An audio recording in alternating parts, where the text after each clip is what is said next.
Beaucoup plus, je veux dire, les gens ont écrit. Alors, ce qui est très important aussi au niveau de la méthodologie, c'est que c'est anonyme.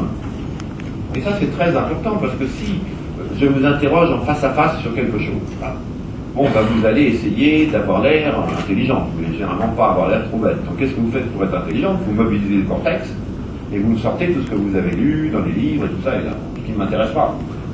Mais pour pouvoir vraiment se libérer et repartir dans le républicain, il faut que ça soit anonyme. Et donc les gens écrivent, mais ils ne mettent pas leur nom, c'est complètement anonyme. Et donc je vous assure que ces textes-là, c'est une richesse incroyable, parce que c'est extrêmement précis, extrêmement concret, extrêmement réel. Il y a beaucoup d'émotions. Je veux dire, il y a des gens qui pleurent. Je peux vous donner un exemple. J'ai fait ce travail-là pour le whisky, pour 6 grammes. Et une partie du travail, c'est de dire qu'il faut que l'équipe qui va mettre en place les résultats vienne et s'allonge par terre et remonte à sa première empreinte.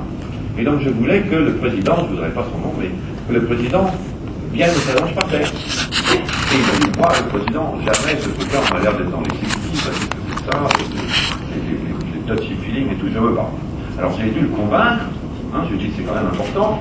Il m'a dit ok, à une condition, c'est que moi je ne veux pas m'allonger par terre, donc je veux les grands fauteuils de première classe en cuir, qu'on appuie sur un bouton, la taille, bon, on a organisé tout ça, on fait tout ça.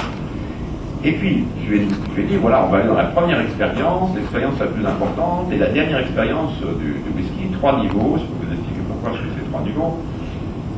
Et puis vous allez écrire. Alors il est arrivé à la séance en retard, il avait déjà tout écrit. Il avait dicté ça à sa secrétaire.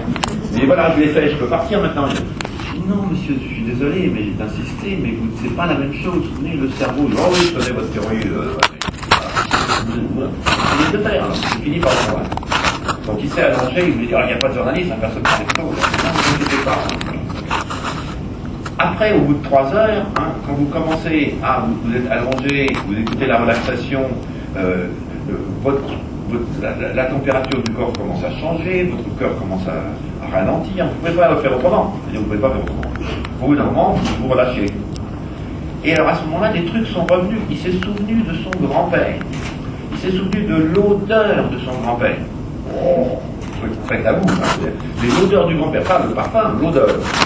Et puis après, le mélange entre l'odeur du grand-père et l'odeur du whisky. C'était un truc pour lui émotionnel. Il avait des larmes aux yeux. Il s'est souvenu de l'image dans la glace. Il se voyait dans la glace et les couleurs, les trucs. C'était extraordinaire. Alors il a écrit. Pendant 1 heure, plus d'1 heure, il écrivait. Il ne pouvait plus s'arrêter d'écrire. Et puis après, il m'a dit, vous savez, le truc que je donnais là, foutez ça en l'air. Ça, c'est le vrai truc.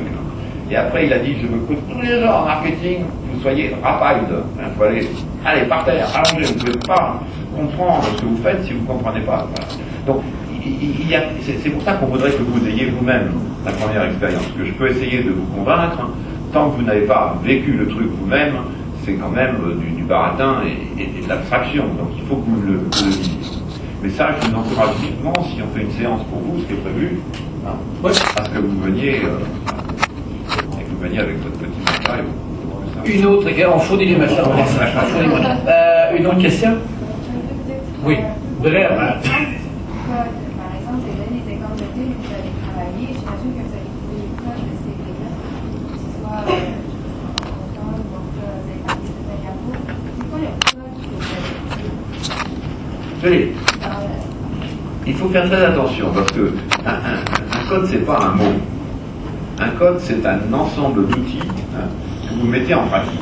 Alors bien sûr, il y a un code. Il y a un code qui fait que quand vous activez, quand vous avez... Le code, c'est simple. Le mot, si vous voulez, c'est un peu comme quand vous appuyez sur des boutons à l'entrée d'une porte, et si vous avez les bons numéros et le bon ordre, vous ouvrez la porte. Mais c'est ce qu'il y a derrière qui est important. Vous voyez. Donc, ça peut être un mot, mais le mot, si vous lisez mon dernier bouquin, que je vous recommande vivement parce que c'est très très bien. Il y en a plus chez Renaud. Ah, ben voilà, c'est le succès.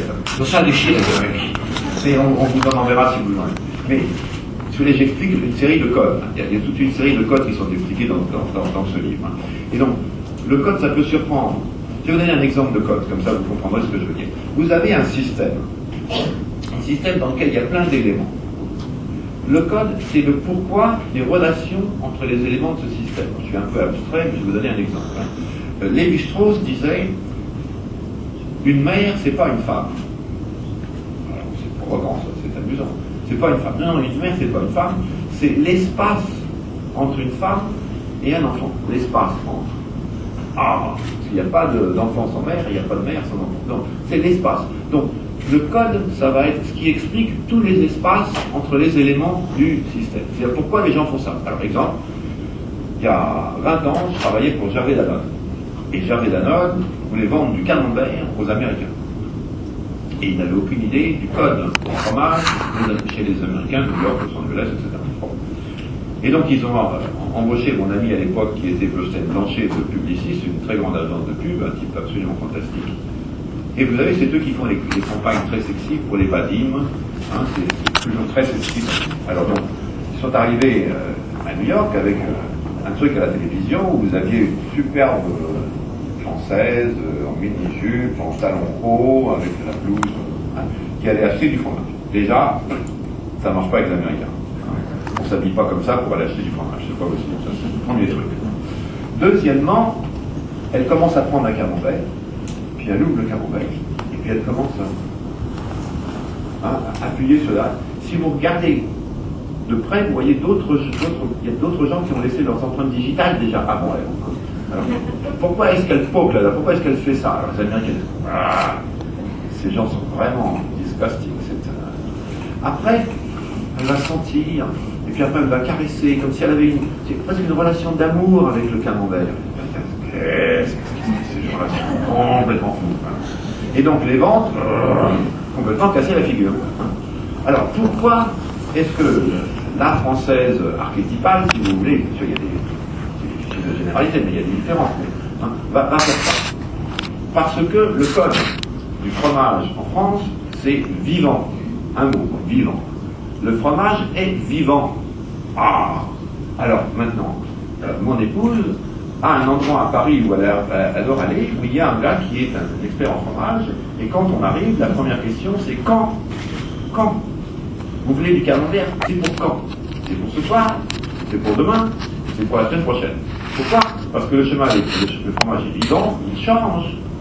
Et la culture vous dit qu'il faut le manger à cœur. Il faut que le centre soit... Et donc, le manger trop tôt, c'est très bête parce que vous ne profitez pas vraiment du goût. Le manger trop tard, c'est pas possible. Hein. Et donc, il faut... La culture vous dit il faut choisir le fromage avec un certain talent en fonction de quand. Alors, pourquoi vous appuyez comme ça? Parce que si le fromage est comme ça, il est trop jeune. Hein. S'il est comme ça, il est trop vieux. Et s'il est comme ma main, alors là, il est bon pour aujourd'hui. L'odeur, c'est la même chose, c'est comme un autre indication, etc. Ensuite, ma mère allait acheter du fromage, on rentre à la maison, on ne met jamais le fromage dans le frigidaire. Pourquoi? Parce qu'on ne met pas le chat dans le frigidaire. Ce truc est vivant, et on ne va pas le mettre dans un... Alors maintenant, les Américains, j'ai étudié ça dans 50 États. Le fromage aux États-Unis, le code, il est mort. Le fromage est mort. Il est légalement mort, il est illégal de vendre du fromage qui n'est pas mort, et il est scientifiquement mort, il est pasteurisé. Alors maintenant vous comprenez les Américains, vous n'allez jamais voir un Américain qui va commencer à toucher comme ça des macabées. C'est un cadavre. Hein. Donc ils sont tous dans du plastique, parce qu'ils étaient dans des body bags, ils sont tous dans de ça, comme des macabées. Hein. Les Américains vont acheter ça, ils arrivent à la maison, qu'est-ce qu'ils font? Ils le mettent dans la morgue. La morgue. Pourquoi? Parce que c'est le frigo. Je veux dire que, quand est-ce qu'il le mange? Ça prend longtemps s'il est mort, de toute façon. Vous le mangez quand vous voulez. Donc, une fois qu'on a compris le code, on a dû complètement changer. Quelle est l'importance du code, là? En France, il y a des gens qui meurent tous les ans parce qu'ils mangent du fromage. Hein. On n'en parle pas beaucoup, mais il y a des gens qui meurent. C'est parce que c'est pas pasteurisé. Hein. Bon. Donc, les Américains, c'est la sécurité. D'abord, le goût vient ensuite. Hein, il y a beaucoup de nourriture aux États-Unis qui sont absolument fantastiques, très belles, etc., mais on n'a pas de goût, hein, parce que le goût, c'est là. Les Français, c'est le goût d'abord. On aime bien qu'il y ait un petit peu de risque. Hein. Essayez d'expliquer à des Américains, faisandez. Alors vous prenez un faisan, vous le tuez, et vous l'accrochez. Puis vous attendez qu'il commence à courir. Pardon? Oui. Alors, quand ça commence à sentir, à combien de morceaux, c'est là que vous faites le cuire et vous le mangez. Mangez! Les Américains sont... Oui, le goût, c'est tellement bon. Donc, vous voyez, c'est des priorités. Alors donc, traduction, qu'est-ce qu'on a dû faire pour Gervais Danone? Montrer le fromage dans le plastique, montrer le fromage qu'on sort du frigo, leur expliquer que vous sortez du frigo